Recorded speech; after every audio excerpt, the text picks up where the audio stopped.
মসজিদের ইমাম সাহেব কুরবানির গরুর চামড়া সমাজ থেকে তুলে চামড়ার বিকৃত টাকা ইমাম সাহেব নিতে পারবে কি না? ইমাম সাহেব কি গরিব না ধনী এটা আমাকে বুঝতে হবে। আন্দাজে ইমাম সাহেবের নেওয়া জায়েজ বলা যাবে না। ইমাম সাহেব যদি নেহায়েত গরিব হয়, যেখানে 4,000 টাকা 5,000 টাকা বেতন পায়, উনি ওনার পরিবার ছেলে মেয়ে নিয়ে মানে পুরা সংসার চালাইতে গিয়ে খুব বেশি হিমশিম খাচ্ছে, বাচ্চা কাচ্চা লেখাপড়া করাইতে গিয়ে মারাত্মক খুব কষ্টের মধ্যে আছে, সেক্ষেত্রে আপনারা ওনাকে এটা দিতে পারবেন, উনিও নিতে পারবে।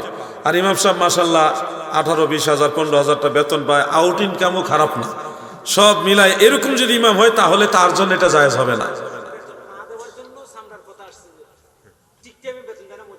ও বহুত সমস্যা, ইমাম সাহেবদের যে কি কঠিন কষ্ট। আমার মনে হয় যারা ইমাম সাহেবদের বেশি বিরোধিতা করেন তাদের কয়েক মাস ইমামতি করা উচিত, তাহলে ওনারা ইমাম সাহেবদের কষ্টটা বুঝতে পারবেন। এখন ইমাম সাহেবদের গ্রাম অঞ্চলে বেশিরভাগ বেতন হলো 6 থেকে 8,000 টাকা, মানে 10,000 টাকার নিচে।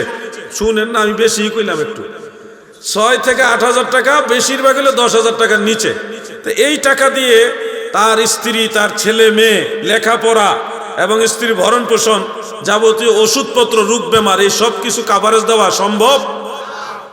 আওয়াজে বোঝা যা সম্ভব? এজন্য যারা ইমাম সাহেবের বেশি বিরোধিতা করেন তাদেরকে কয়েক মাস ইমামতি করার অনুরোধ করে গেলাম, তাহলে আপনারা ওনাদের দুঃখটা বুঝবেন। আল্লাহ সবাইকে বোঝার তৌফিক দেন, আমিন। আলোচনা আজকে এখানে শেষ। কোনো রাজনৈতিক আলোচনা করছি? কারো গালাগালি করছি নাকি? আমি যদ্দূর চেষ্টা করছি কোরআন হাদিসের সঠিক মেসেজটা আপনাদের দেওয়ার জন্য, এবং এইভাবেই মাহফিল হওয়া উচিত, এইভাবে ওয়াজ মাহফিল হওয়া উচিত। ওইটাই শুরু করে তাফসিরে শেখ হাসিনা, এইগুলি করবেন না। রাজনৈতিক মঞ্চে আপনারা যেটা করার করবেন, ওয়াজ মাহফিলটা কোরআন হাদিসের আলোকে চালাইবেন, এটা রাজনৈতিক মঞ্চ বানাবেন না, এটা আমার অনুরোধ।